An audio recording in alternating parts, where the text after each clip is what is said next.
Yes, welcome to you student. My name is Sunil sir, teacher in Indian history. तो आज अपन बात करेंगे student Samudragupta का विदेशी राज्यों के साथ जो संबंध था अपना, उसके आगे का टॉपिक है। तो अपने एक तो देवपुत्र शाहानुशाही जो विदेशी जनजाति थी उसका संबंध अपन ने पढ़ लिया था।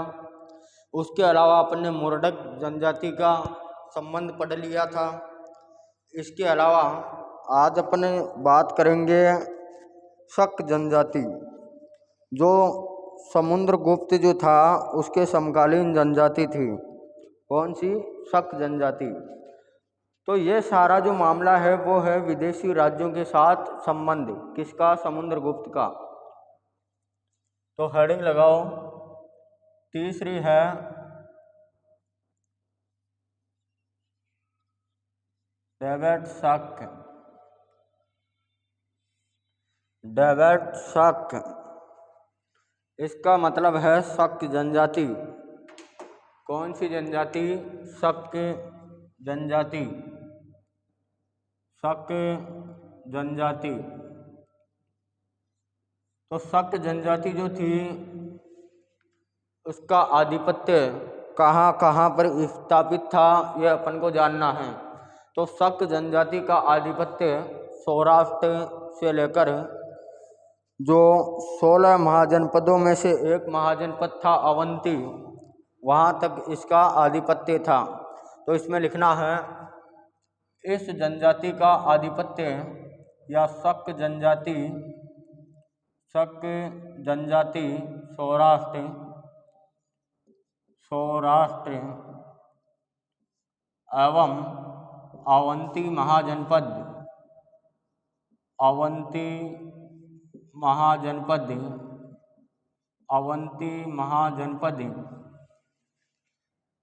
यह आपका मध्य प्रदेश स्थित है।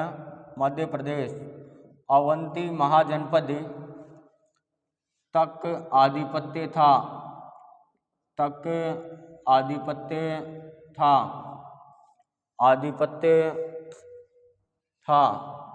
किस जनजाति का आधिपत्य था? शक जनजाति का आधिपत्य था।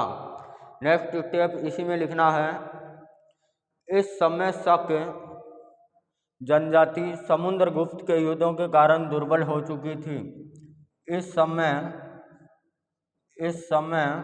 शक जनजाति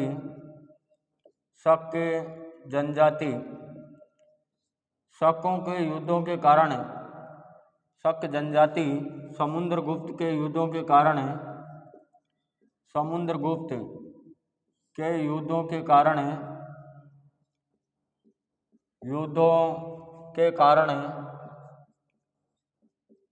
दुर्बल हो चुकी थी। दुर्बल या कमजोर हो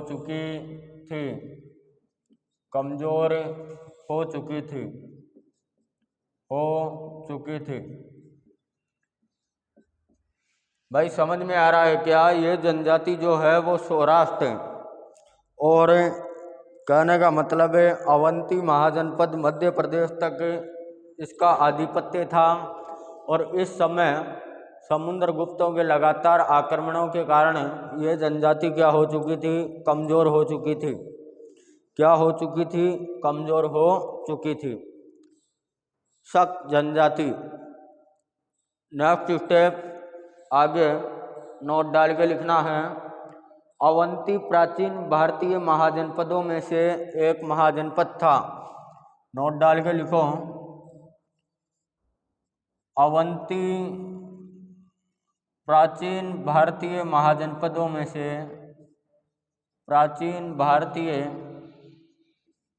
16 महाजनपदों में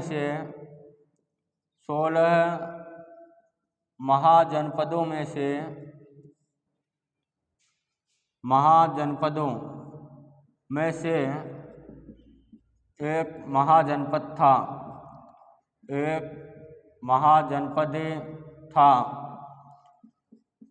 इस जनपद की मुख्य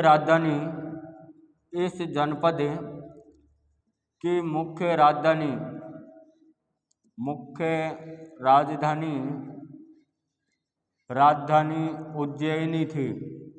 क्या थी? उज्जैनी। तो उज्जैनी का मतलब क्या है? उज्जैन में स्थित थी। जो उज्जैन है आपका एमपी में, इसका संबंध उज्जैनी से है। उज्जैनी थी। नेक्स्ट स्टेप नोट डाल के लिखना है। उत्तरी अवंती महाजनपद की राजधानी, नोट डाल के लिखो, उत्तरी अवंती महाजनपद की राजधानी, उत्तरी अवंती महाजनपद की राजधानी, महाजनपद की राजधानी उज्जैनी थी। राजधानी उज्जैनी थी। उज्जैनी थी। नेक्स्ट स्टेप नोट डाल के लिखना है। दक्षिणी अवंती महाजनपद की राजधानी, दक्षिणी अवंती महाजनपद,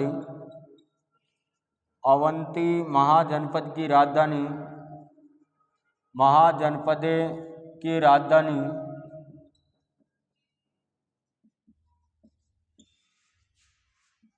माहिष्मती थी। माहिष्मती थी। तो स्टूडेंट अपने ये दो यहाँ से क्वेश्चन बन सकता है, छोटा प्रश्न बन सकता है। क्वेश्चन ये पूछेगा कि उत्तरी अवंती महाजनपद की राजधानी कौन सी थी, तो 4 ऑप्शन दे देगा। कौशल भी दे सकता है, वज्जी, कुछ भी दे सकता है। तो अपना जो उत्तरी अवंती महाजनपद जो था उसकी राजधानी उज्जैनी थी। ये कहाँ स्थित है?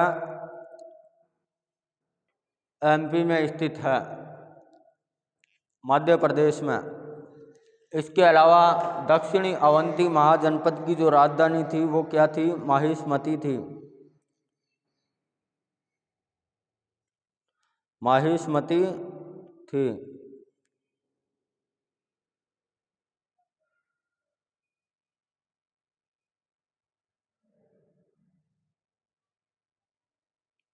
इसके आगे आपको लिखना है, इसी के आगे लिखना है आपको,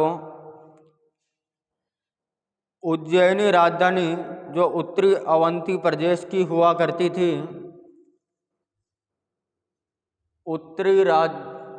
उज्जैनी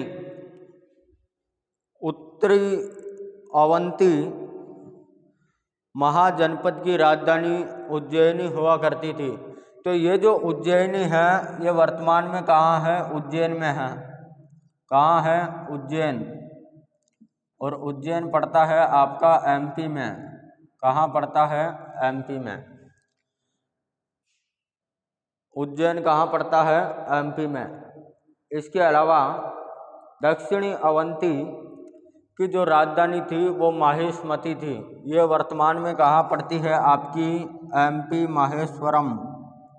एमपी माहेश्वरम, ये आपका एमपी में है। तो ये जो मैं नोट लिखवा रहा हूँ यहाँ से कई बार प्रश्न पूछ लेता है।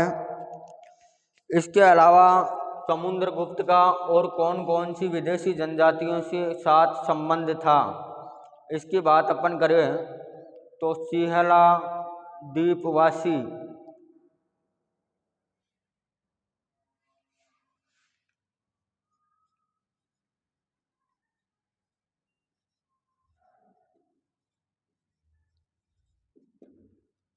इसको बोलते हैं सिहल द्वीपवासी। सिहल द्वीपवासी। तो इसका मतलब क्या है? ये एक बाहर की जाति है। और बाहर की जाति कहाँ की है? श्रीलंका की है। श्रीलंका को प्राचीन भारतीय इतिहास में किस नाम से जाना जाता था? सिहल द्वीप के नाम से जाना जाता था। तो इसमें लिखना है सिहल द्वीप का तात्पर्य, सिहल द्वीप का तात्पर्य, सिहल द्वीप का तात्पर्य वर्तमान श्रीलंका देश से है। वर्तमान श्रीलंका देश से है। श्रीलंका देश से है। भाई समझ में आ रहा है क्या? एक हिंदी साहित्य में बहुत प्रसिद्ध कवि हुए जिनका नाम है मलिक मोहम्मद जायसी। और मलिक मोहम्मद जायसी की जो खंड है, कविता खंड, वो है सिहल द्वीप वर्णन खंड। उसके अंदर मलिक मोहम्मद जायसी कहाँ जाता है? सिहल द्वीप जाता है, श्रीलंका जाता है, और वहाँ पर जो बड़े बड़े आम के पेड़ हैं उनका वर्णन करता है। और मलिक मोहम्मद जायसी सिहल द्वीप के बारे में कहता है कि वहाँ पर इतने घने जंगल हैं कि सूर्य प्रकाश की किरण भी धरातल पर नहीं पड़ती है, जिसके कारण वहाँ का मौसम क्या रहता है? ठंडा रहता है और तापमान अधिक नहीं रहता है। इसके अलावा श्रीलंका के राजा गंधर्वसेन की पुत्री, राजा गंधर्वसेन की पुत्री कौन थी? पद्मावती। तो जो अपना चित्तौड़ का राजा था, कहाँ का राजा? चित्तौड़ का राजा रतन सेन। मलिक मोहम्मद जायसी ने इसका भी वर्णन किया है। इसका नाम है नागमती वियोग खंड। नागमती वियोग खंड। वियोग का मतलब होता है दुख, पीड़ा, जिसमें दुख पीड़ा दिखाई जाती हो। तो चित्तौड़ के राजा रतन सेन अपनी पहली पत्नी नागमती को छोड़कर कहाँ चले जाते हैं? सिहल द्वीप चले जाते हैं। उनको बुलाने के लिए कौन आता है? हीरामन नाम का तोता आता है जो पद्मावती की कहानी सुनाता है। इसी प्रकार रतन सेन अपनी प्रथम पत्नी नागमती को छोड़कर कहाँ प्रवेश करते हैं? सिहल द्वीप के राजा गंधर्वसेन के पास प्रवेश करते हैं। और इसी पद्मावती के कारण अलाउद्दीन खिलजी ने कहाँ पर आक्रमण किया था? चित्तौड़ के ऊपर आक्रमण किया था। तो ये बिल्कुल एक कहानी का रूप है। इसमें लिखना है, चीनी साक्ष्यों से ज्ञात होता है कि चीनी साक्ष्यों से ज्ञात होता है कि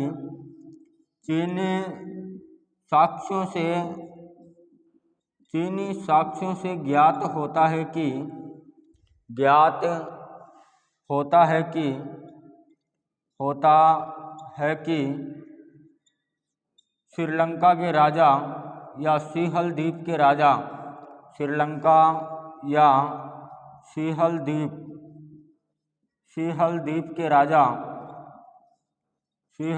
के राजा मेघवर्ण, क्या नाम था?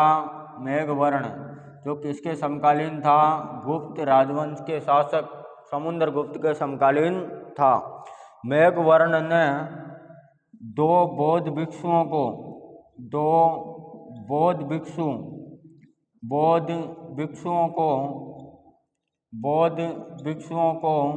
बोध गया भेजा था। बोध गया आपका बिहार में है। बोध गया भेजा था। समझ में आ रहा है क्या? बोध गया। अब श्रीलंका का राजा जो है वो अध्ययन करने के लिए बोध गया आता था।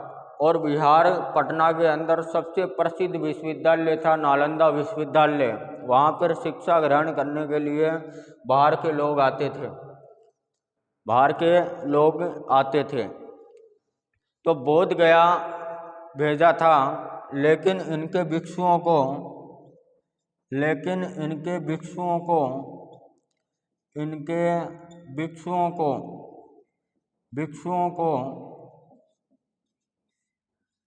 भोजन आवास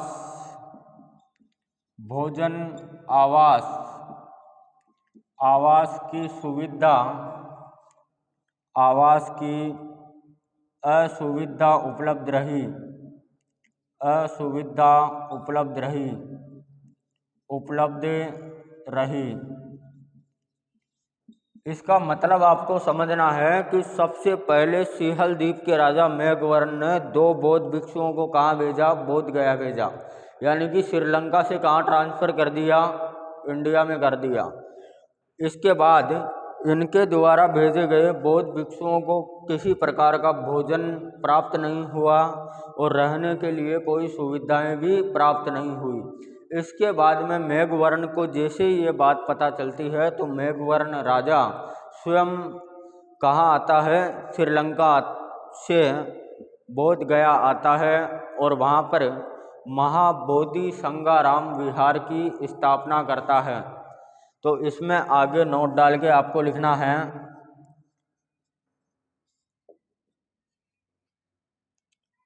राजा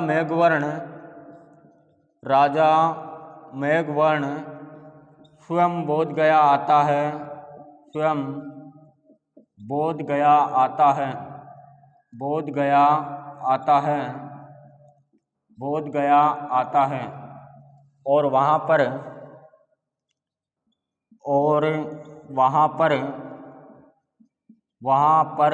महाबोधि संगाराम, इसको अंडरलाइन कर लेना, महाबोधि संगाराम नामक एक विहार की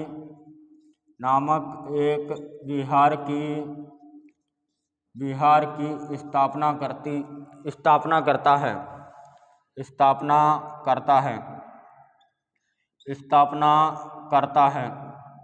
इसका मतलब क्या है, आपको समझ में आया क्या कि उसने महाबोधि संगाराम नामक विहार की स्थापना क्यों की? इसके पीछे का कारण क्या है? क्योंकि इसके पीछे का कारण यह है कि उसके द्वारा भेजे गए बौद्ध भिक्षुओं को ना तो कोई भोजन मिल पा रहा था, ना रहने के लिए आवास मिल पा रहा था। तो आप इससे अंदाज़ा लगा सकते हैं कि उस राजा ने कितना अच्छा काम किया है कि श्रीलंका से इंडिया आता है और महाबोधि संगाराम नामक एक विहार की स्थापना करता है, जहाँ पर सभी प्रकार की सुविधाएं उस जमाने में दी जाती थी उनको पूरा करता है। तो यह आपका राजा है मेघवर्ण। कौन है? मेघवर्ण। इसके बाद में आपको नेक्स्ट स्टेप आगे लिखना है समुद्रगुप्त का अश्वमेध यज्ञ। इसको उतार लो, फिर इसके आगे हेडिंग लगानी है समुद्रगुप्त का अश्वमेध यज्ञ। भाई समुद्रगुप्त ने अश्वमेध यज्ञ कब किया था और क्यों किया था, इसके बारे में अपन को जानना है। उतार लो यहाँ तक। ये जितने भी नोट लिखवाए हैं यहाँ से कई बार प्रश्न बनता है, वन लाइनेड क्वेश्चन, MCQ क्वेश्चन पूछ सकता है। बाकी अगर कॉलेज लेवल पर इसका बड़ा क्वेश्चन आएगा, भाई आप अगर UPSC के एग्ज़ाम में हिस्ट्री ऑप्शनल सब्जेक्ट ले रखे हैं, चाहे हिंदी मीडियम से हो चाहे इंग्लिश मीडियम से हो, आपको तुरंत ये पूछेगा कि पूरा वर्णन करवाएं। मान लो जैसे मेंस का पेपर होता है उसमें पूरा वर्णन करना पड़ता है, प्रीलिम्स पेपर जो होता है उसमें ऑब्जेक्टिव क्वेश्चन आते हैं। तो क्वेश्चन कहीं से भी आ सकता है, क्वेश्चन कहीं से भी आ सकता है। अब अगर आपको हिंदी में ट्रांसफ़र करना आता है इंग्लिश को, और हिंदी को इंग्लिश में ट्रांसफ़र करना आता है, तो आपको कहीं पर भी दिक्कतें नहीं आएगी। उतार लो, इसको उतार लिया है, आगे चलता हूँ। मैंने आपसे कई बार कहा है कि आप सिर्फ क्लास को देखा करो, 1-2 बार आप क्लास देख लेंगे तो आपको याद हो जाएगा, आपको याद हो जाएगा, आपको याद हो जाएगा, आपको याद हो जाएगा।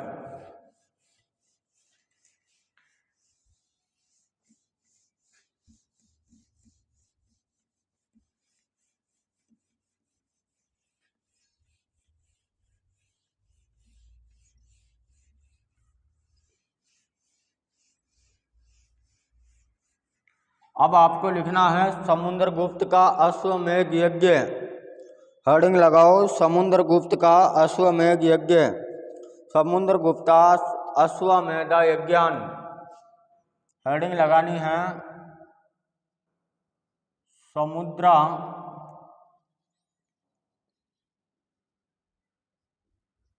गुप्ता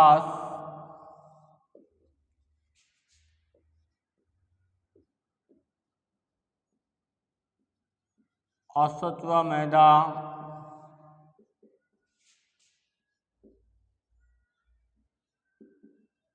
यज्ञ। समुद्रगुप्त का अश्वमेध यज्ञ, समुद्रगुप्त का अश्वमेध यज्ञ कब होता है? अश्वमेध यज्ञ 350 एडी, ईस्वी सन 350 ईस्वी में। तो समुद्रगुप्त का अश्वमेध यज्ञ क्या है और कब संपन्न हुआ था, कब आयोजित हुआ था, इसके बारे में अपन को जानना है। तो इसी में लिखना है संपूर्ण विजयों के बाद सम्राट समुद्रगुप्त ने, लिखो, संपूर्ण विजयों के बाद सम्राट समुद्रगुप्त ने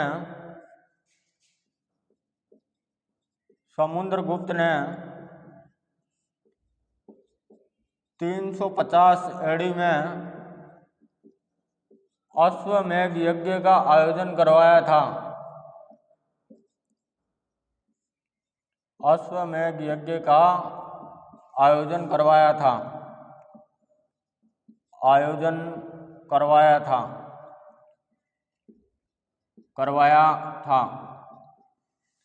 अब कई बार क्या होता है, इसकी जो सन है वहाँ से भी प्रश्न पूछ लेता है कि समुद्रगुप्त ने अश्वमेध यज्ञ का आयोजन कब करवाया था। तो यहाँ पर ऑप्शन में दे देगा 350, 345, 322, 315, कुछ भी दे सकता है। तो आपको ध्यान में रखना है 350, ईस्वी सन 350। इसके अलावा इसके आगे लिखो, इस अवसर पर समुद्रगुप्त ने बहुत दान पुण्य किया था। इस अवसर पर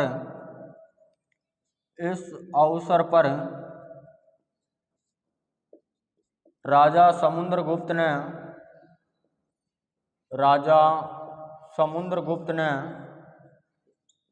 बहुत सारा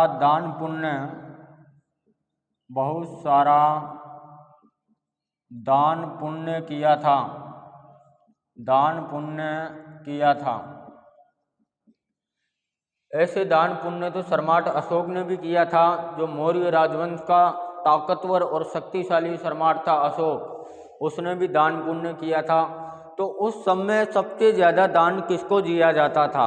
भाई, प्राचीन भारतीय इतिहास के जो राजा हुए जिन्होंने दान पुण्य किया, तो उस समय किस जाति को सबसे ज़्यादा दान दिया जाता था? ब्राह्मण जाति को। तो इसके अलावा समुद्रगुप्त ने, इसके आगे लिखो, इसके अलावा समुद्रगुप्त ने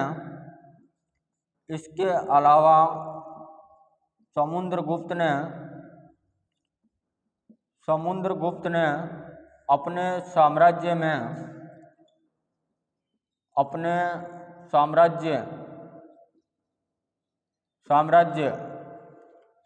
कौन सा था? गुप्तास एम्पायर साम्राज्य में सोने के सिक्के चलाए थे।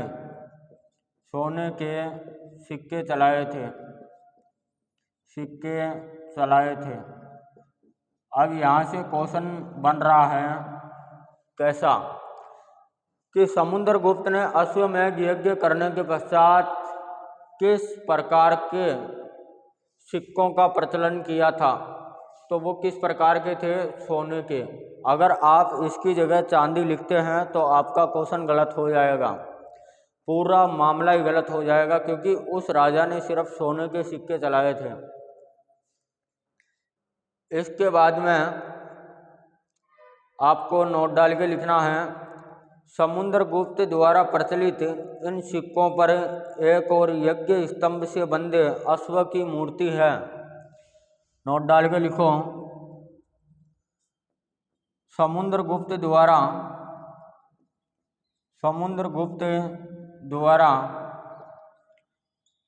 इन सोने के प्रचलित सिक्कों पर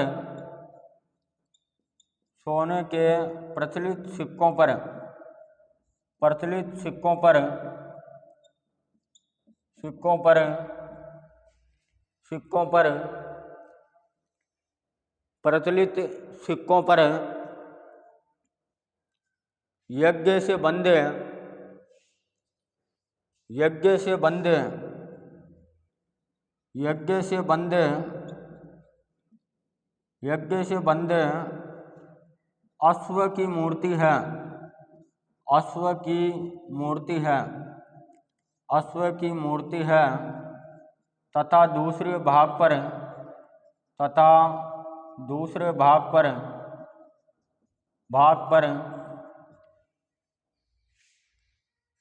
सम्राट समुद्रगुप्त की राजकुमारी सम्राट समुद्रगुप्त की राजकुमारी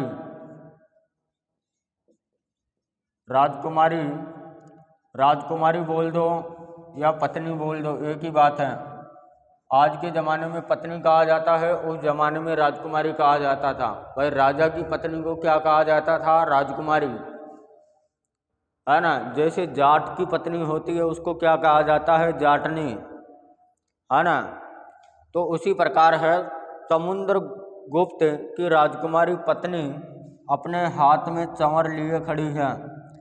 अपने हाथ में चंवर लिए खड़ी है। चंवर लिए खड़ी है। चंवर लिए खड़ी है। समझ में आ रहा है क्या क्या लिखवाया?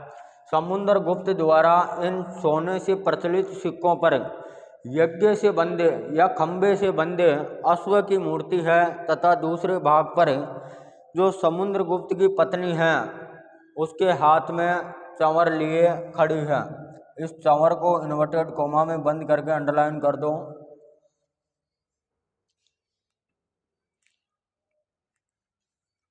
इसके बाद में आपको लिखना है, समुद्रगुप्त ने अश्वमेध यज्ञ किया था, यह जानकारी किससे प्राप्त होती है? अपना क्वेश्चन है, एक क्वेश्चन है, कई बार पूछ लेता है कि समुद्रगुप्त ने अश्वमेध यज्ञ किया था। अश्वमेध यज्ञ किया था, यह जानकारी किससे प्राप्त होती है? यह जानकारी किससे प्राप्त होती है? यह जानकारी किससे प्राप्त होती है? क्वेश्चन समझ में आ गया क्या कि भाई समुद्रगुप्त ने अश्वमेध यज्ञ किया था, यह जानकारी किससे प्राप्त होती है? इसका मतलब यह है कि प्राचीन भारत की जानकारी दो ही चीज़ों से प्राप्त होती है। एक तो स्रोतों से। अब स्रोतों में बहुत सारे हैं, जैसे अभिलेख हैं, गुहा लेख हैं, स्तंभ लेख हैं, ताम्रपत्र लेख हैं, बहुत सारे हैं, अभिलेख हैं। तो यह जानकारी किससे प्राप्त होती है? इसके अलावा इतिहासकारों के द्वारा इतिहास की जानकारी प्राप्त होती है। तो यह बात भी आपको ध्यान में रखना है। तो इस क्वेश्चन का उत्तर क्या हो जाएगा कि राजा समुद्रगुप्त ने अश्वमेध यज्ञ का आयोजन किया था। तो इसमें लिखना है, आंसर में फर्स्ट हेडिंग लगाओ, स्कंदगुप्त के भीतरी स्तंभ लेख से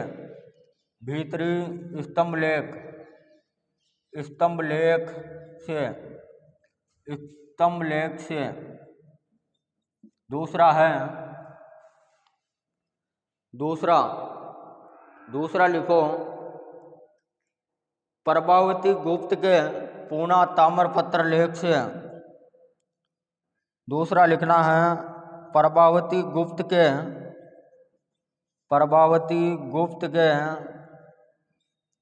पूना ताम्रपत्र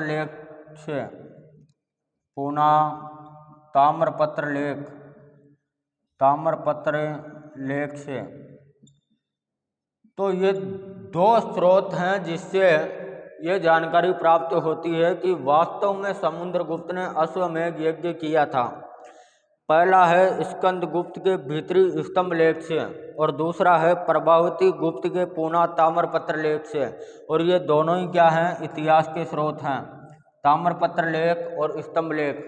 दोनों ही क्या हैं, स्रोत हैं। इसके अलावा आपको लिखना है हेडिंग समुद्रगुप्त की मुद्राएं। समुद्रगुप्त की मुद्राएं, भाई समुद्रगुप्त ने अपने शासनकाल में किन किन मुद्राओं का प्रचलन किया, उनके बारे में अपन को जानना है। तो यहाँ तक उतारने के बाद हेडिंग डालो समुद्रगुप्त की मुद्राएं। समुद्रगुप्त की मुद्राएं, समुद्रगुप्त की मुद्राएं।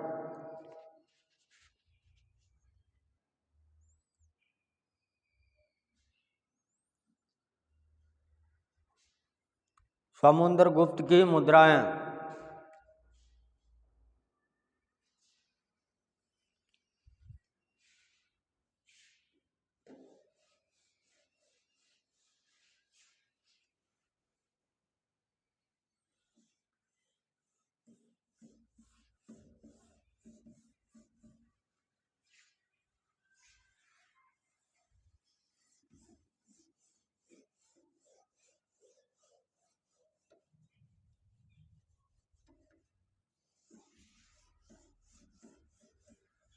समुद्रगुप्त की मुद्राएं, हेडिंग लगाना है समुद्रगुप्त की मुद्राएं।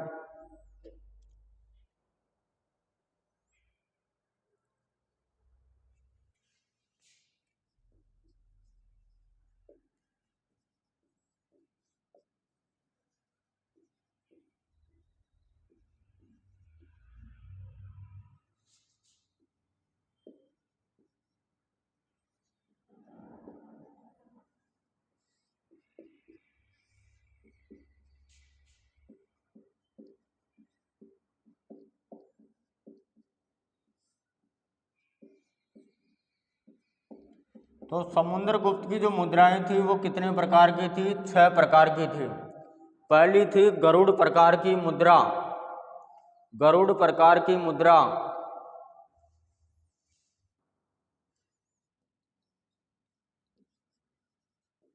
गरुड़ा टाइप पोस्टुरी।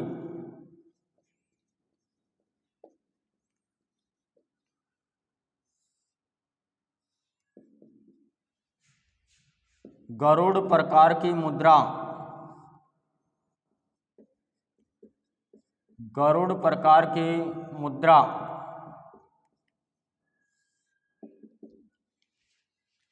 तो गरुड़ प्रकार की मुद्रा क्या होती है, इसमें लिखना है इस प्रकार की मुद्रा के सिक्कों के मुख्य भाग पर अलंकृत वेशभूषाएं, राजा की आकृति। इस प्रकार की मुद्रा के मुख्य भाग पर, इस प्रकार की मुद्रा के मुख्य भाग पर, मुद्रा के मुख्य भाग पर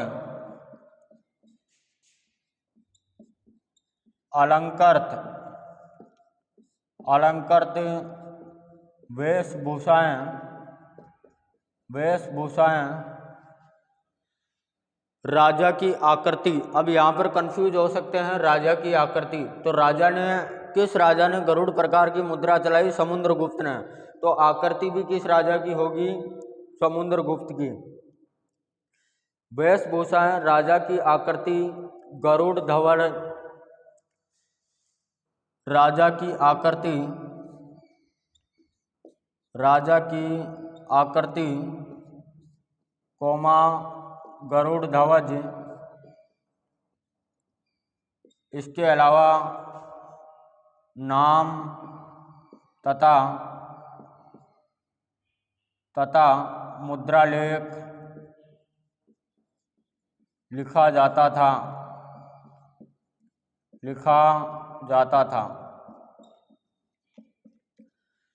तो इस प्रकार की मुद्रा का जो मुख्य भाग था उसके ऊपर अलंकृत वेशभूषाएं थी। इसके अलावा राजा की आकृति, इसके अलावा गरुड़ ध्वज, इसके अलावा नाम, इसके अलावा मुद्रालेख लिखा जाता था। अब यहाँ पर आपको मुद्रालेख लिखना है।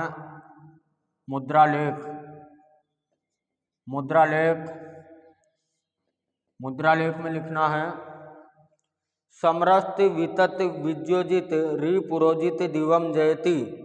समरस्त समरस्त समरस्त समरस्त वितत विज्योजित वितत विज्योजित विज्योजित रि पुरोजित रि पुरोजित रि पुरोजित दिवम जयति दिवम जयति। यह किसके ऊपर लिखा गया था? गरुड़ प्रकार की मुद्रा के ऊपर लिखा गया मुद्रालेख था। गरुड़ प्रकार की मुद्रा के ऊपर लिखा गया मुद्रालेख कौन सा था? समरस्त वितत विज्योजित रि पुरोजित दिवम जयति। इसका मतलब क्या है कि सैकड़ों युद्धों को जीतने वाला तथा रिपुओं का मर्दन करने वाला अज्ञ राजा स्वर्ग को जीतता है। इसमें लिखो, सैकड़ों युद्धों को जीतने वाला, सैकड़ों युद्धों को जीतने वाला, युद्धों को जीतने वाला, जीतने वाला, रिपुओं का मर्दन करने वाला, रिपुओं का मर्दन करने वाला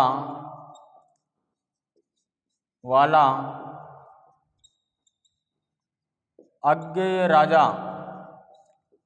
राजा स्वर्ग को जीतता है, स्वर्ग को जीतता है। और सम्राट समुद्रगुप्त को 100 युद्धों का विजेता भी कहा जाता है। यह बात आपको ध्यान में रखना है। तो इसका मुद्रालेख लिख लो, सैकड़ों युद्धों को जीतने वाला, रिपुओं का मर्दन करने वाला अज्ञेय राजा स्वर्ग को जीतता है। अब यहाँ पर आपको ध्यान में रखना है कि अगर मुद्रालेख याद ना रहे तो आप हिंदी में लिखकर आना है, आपको हिंदी में लिखकर आना है। और अगर पूरा याद रहे तो अच्छी बात है, नहीं तो हिंदी में तो लिखना ही लिखना है, हिंदी में लिखना ही लिखना है।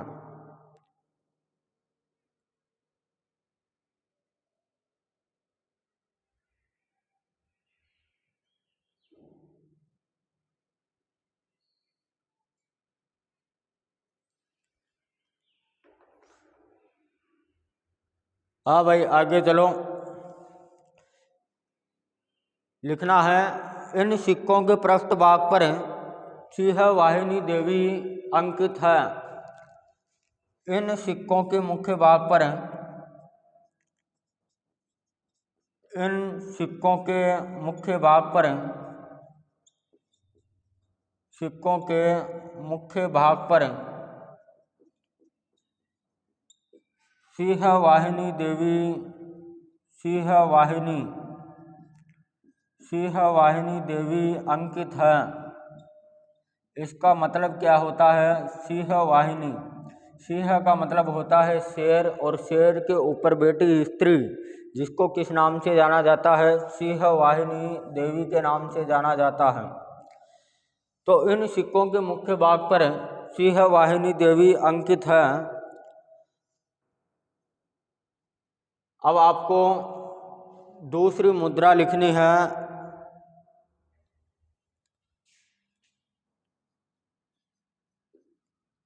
आर्चर टाइप पोस्टरी,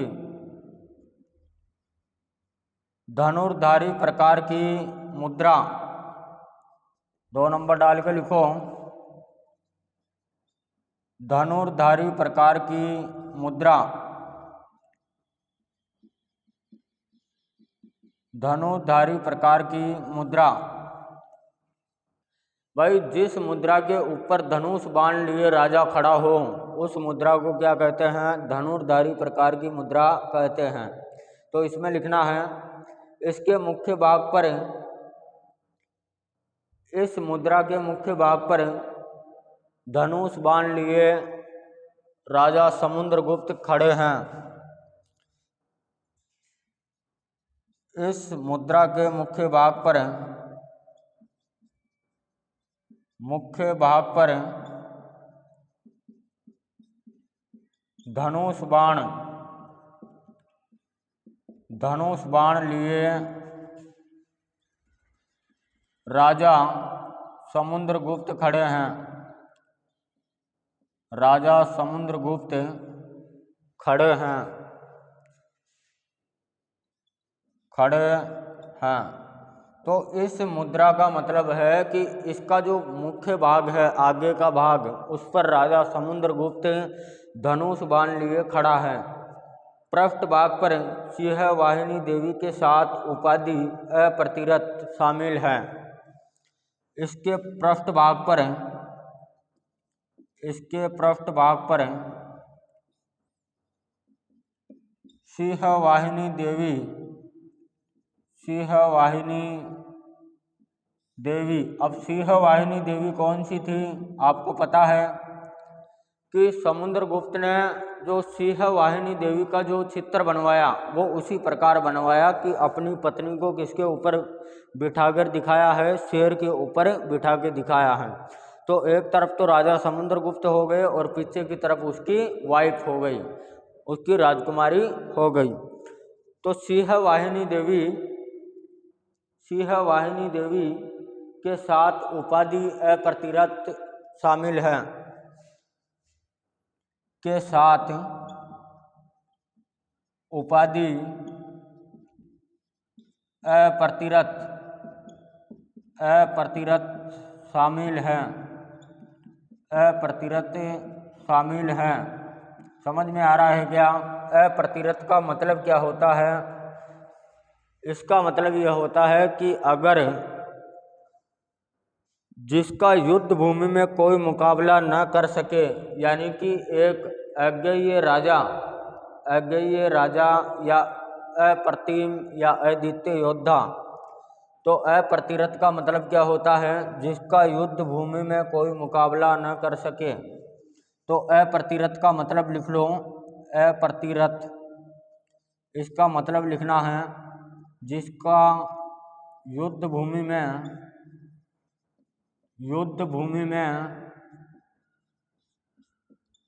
कोई मुकाबला ना कर सके।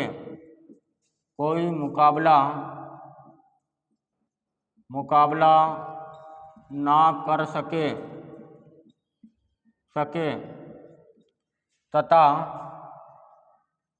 अप्रतिम या अद्वितीय योद्धा, जिसको कौन सी उपाधि दी जाती थी? अप्रतिरथ की उपाधि दी जाती थी। तो समुद्रगुप्त एकमात्र ऐसा राजा था जिसको अप्रतिरथ की उपाधि दी गई थी। भाई समुद्रगुप्त का जिसका कोई युद्ध भूमि में मुकाबला ना किया हो, इसके अलावा अप्रतिम और अद्वितीय राजा, अप्रतिम या अद्वितीय राजा या योद्धा, कुछ भी बोल दो, एक ही बात है। इसके अलावा तीसरी लिखनी है आपको परशु टाइप पोस्टरी, परशु प्रकार की मुद्रा। यहाँ तक उतार लो।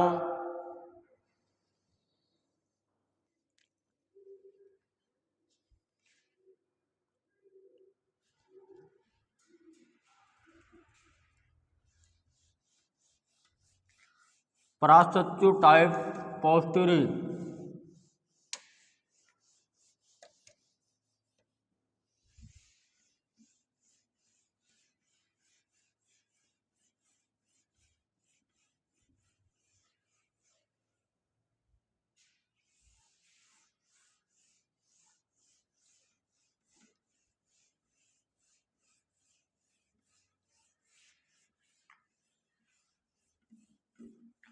पराशच्यु टाइप पोस्टरी।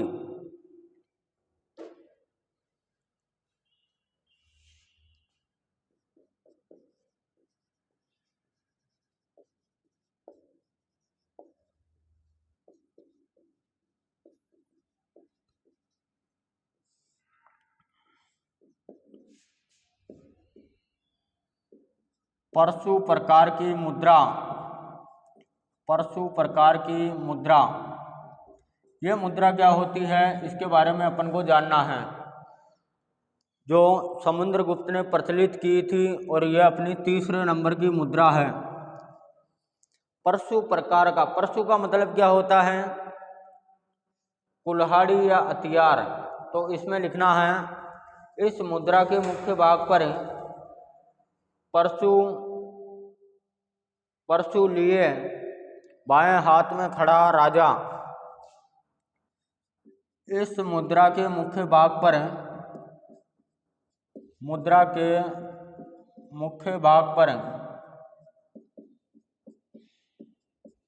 परशु, परशु का मतलब कोष्टक में लिख लेना कुल्हाड़ी या हथियार, कुल्हाड़ी या हथियार। परशु बाएं हाथ में लिए खड़ा राजा। समझ में आ गया क्या भाई? जो राजा है वो कुल्हाड़ी किस हाथ में लेगा? बाएं हाथ में। और कोई भी हथियार है उसको किस हाथ में लेगा? बाएं हाथ में लेगा। इसके अलावा इसके आगे लिखना है इसका मुद्रालेख। इस मुद्रा का मुद्रालेख क्या है?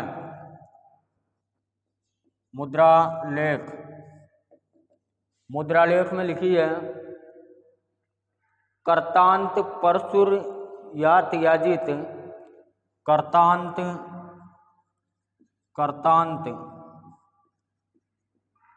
परशुर या त्याजित,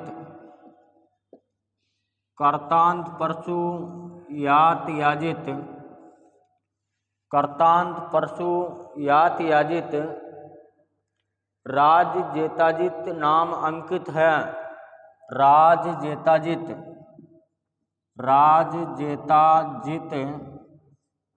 नाम अंकित है। ये वाला जो नाम है ना वो किसके ऊपर अंकित है? परशु प्रकार की मुद्रा के ऊपर अंकित है। इसके आगे लिखना है इसके पृष्ठभाग पर देवी की आकृति के साथ कर्तांत परशु है। इसके पृष्ठभाग पर सिंहवाहिनी देवी के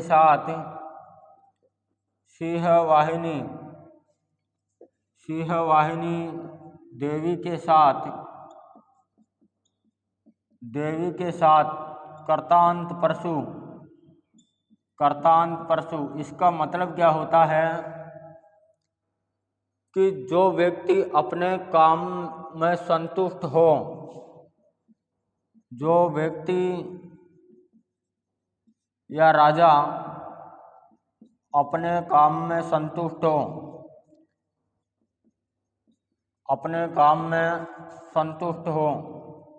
तो यहाँ पर राजा कौन था? समुद्रगुप्त। उसको कर्तांत परशु शामिल हैं।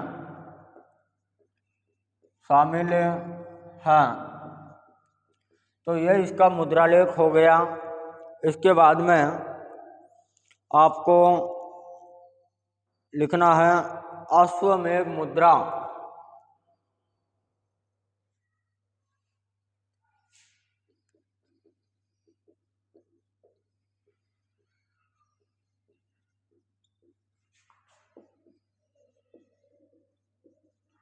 Ashvamedha type of पोस्टरी।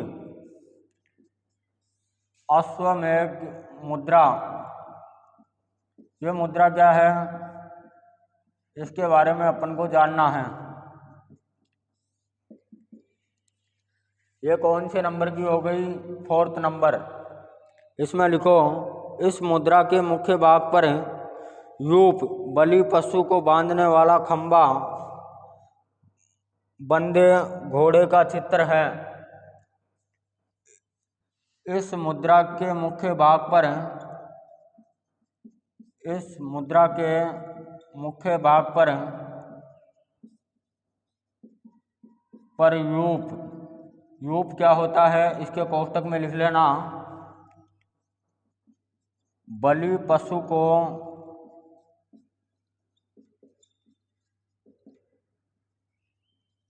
बांधने वाला खंबा, बांधने वाला खंबा,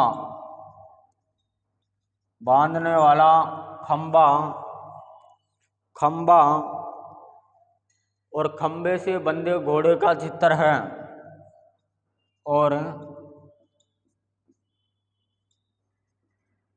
खंबे से बंधे घोड़े का चित्र है, बंधे घोड़े का चित्र है। भाई अश्वमेध यज्ञ किससे किया जाता था, घोड़े से किया जाता था, तो घोड़े का चित्र है। किसका चित्र है, घोड़े का। इसके अलावा आपको लिखना है इसका मुद्रालेख। मुद्रालेख में लिखो राजा धीराजो पृथ्वी विजित्य दिवम। मुद्रालेख लिखो भाई, इस मुद्रा पर लिखे जाने वाला मुद्रालेख क्या है। राजा धीराजो,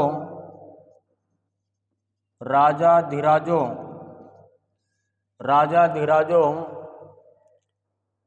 पृथ्वी विजित्य दिवम, पृथ्वी, पृथ्वी विजित्य दिवम, पृथ्वी विजित्य दिवम, विजित्य दिवम जैत्या गर्हित वाजिमेक, जैत्या, जैत्या गर्हित व्याजिमेक। इसको इन्वर्टेड कोमा में बंद कर दो। तो ये इस मुद्रा पे लिखे जाने वाला मुद्रालेख है। तो इसका मतलब क्या है, राजा धीराज पृथ्वी को जीतकर अश्वमेध यज्ञ का अनुष्ठान करके स्वर्ग को प्राप्त होता है। लिखो राजा धीराज, राजा धीराज पृथ्वी को जीतकर, पृथ्वी को जीतकर अश्वमेध यज्ञ का अनुष्ठान करें, अश्वमेध यज्ञ का अनुष्ठान करें, यज्ञ का अनुष्ठान करें,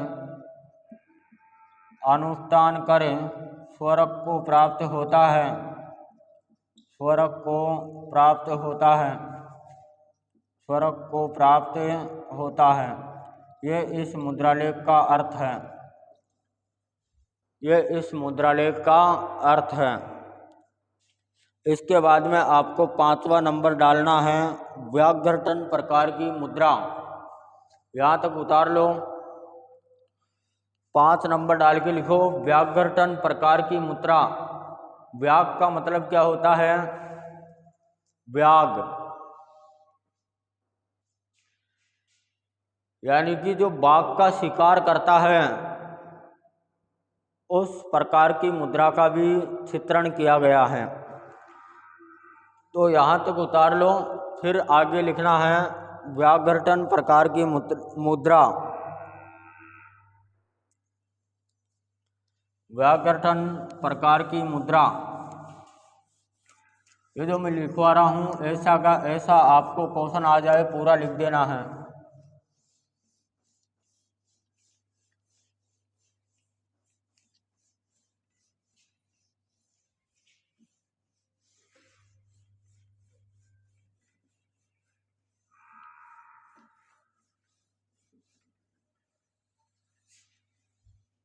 लिखो व्याघ्रटन प्रकार की मुद्रा।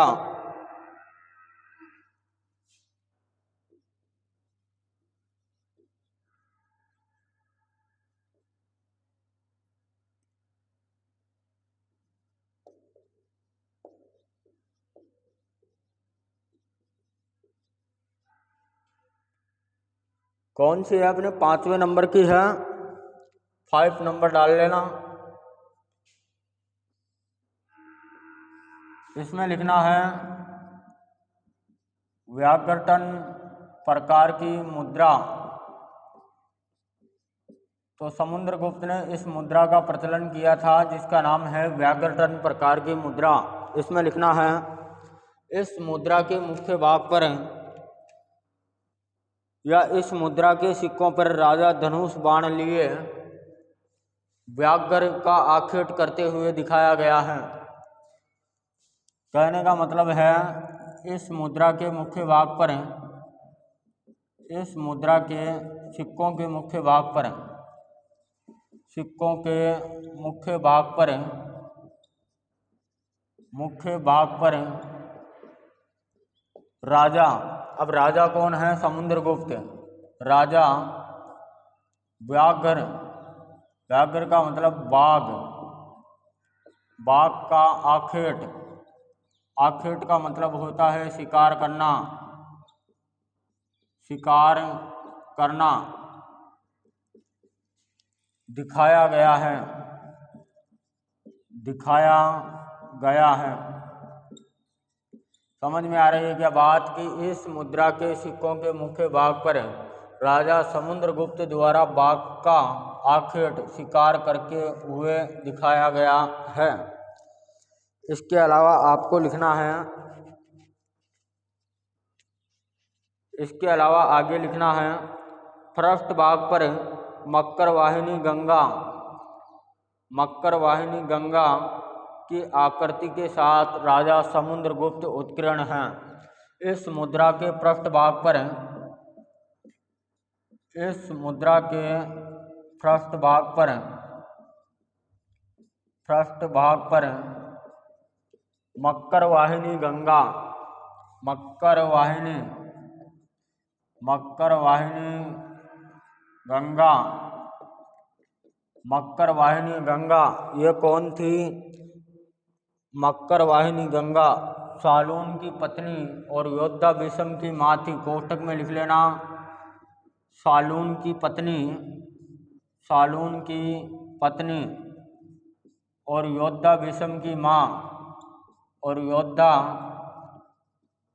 भीष्म की माँ, भीष्म की माँ, माँ के साथ, के साथ राजा समुद्रगुप्त उत्कीर्ण हैं। राजा समुद्रगुप्त, समुद्रगुप्त उत्कीर्ण हैं। तो व्याघ्रटन प्रकार की मुद्रा में अपन ने क्या बात की कि इस मुद्रा के सिक्कों के मुख्य भाग पर बाघ का शिकार करते हुए राजा को दिखाया गया है और इसके पृष्ठ भाग पर मकर वाहिनी गंगा के चित्र के साथ कौन अंकित है? राजा समुद्रगुप्त उत्कीर्ण हैं या अंकित हैं, एक ही बात है। तो यह किस प्रकार की मुद्रा हो गई? व्याघ्रटन प्रकार की मुद्रा। अब आपको 6 नंबर डाल के लिखना है वीणा टाइप पोस्टुरी, 6 नंबर डाल के लिखना है वीणा टाइप पोस्टुरी, पोस्टुरी। इसका मतलब है वीणा वादन प्रकार की मुद्रा, वीणा वादन प्रकार की मुद्रा। वीणा वादन, वीणा वादन का मतलब क्या होता है? जिस राजा को वीणा बजाते हुए दिखाया गया है।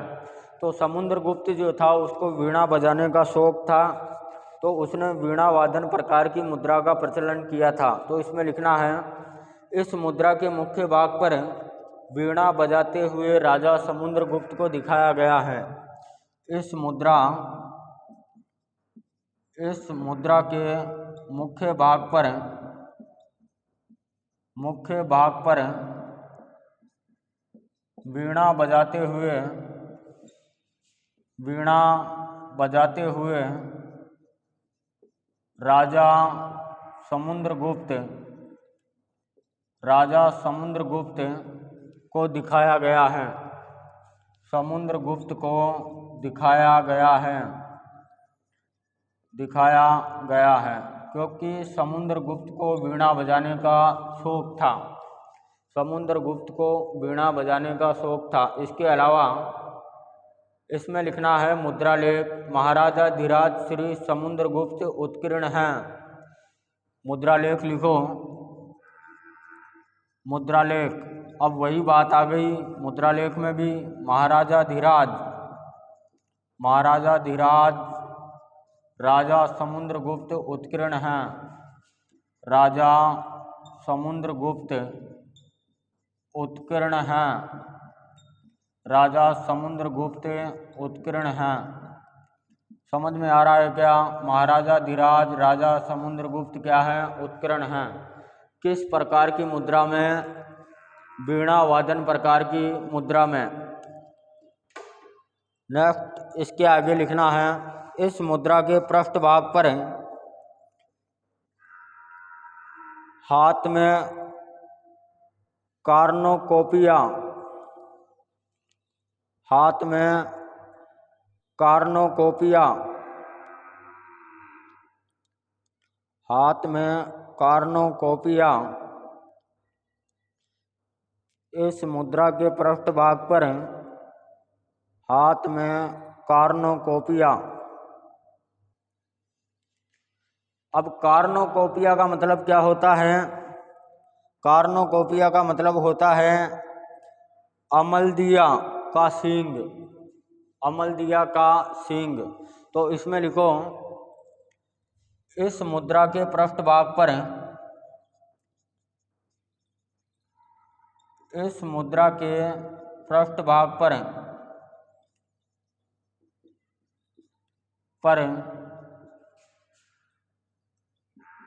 कार्नोकोपिया, कार्नोकोपिया, इसको अंडरलाइन कर लो, कार्नोकोपिया। और कोष्टक में लिख लेना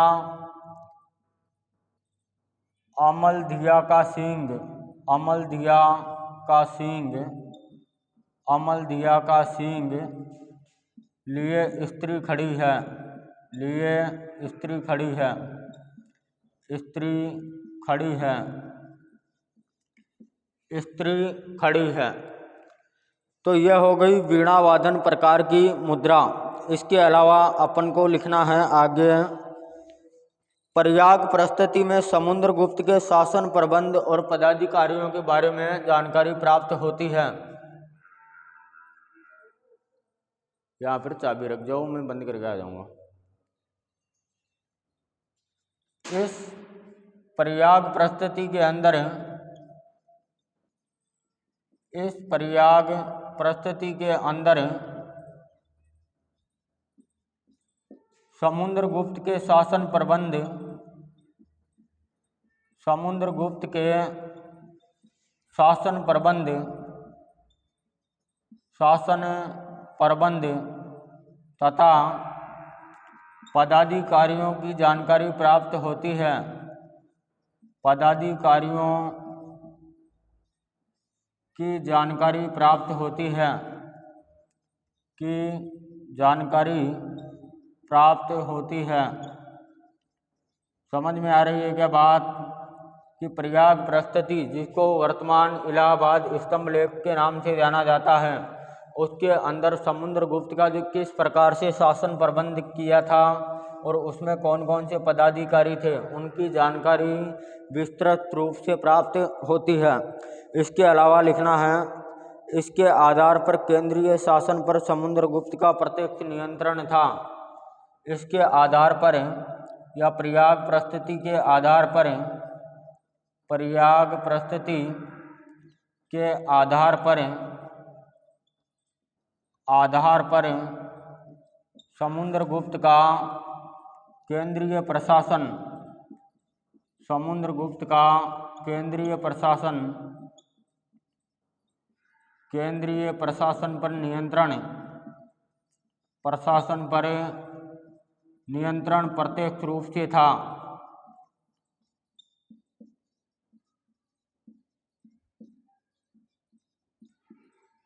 समझ में आ रही है क्या बात?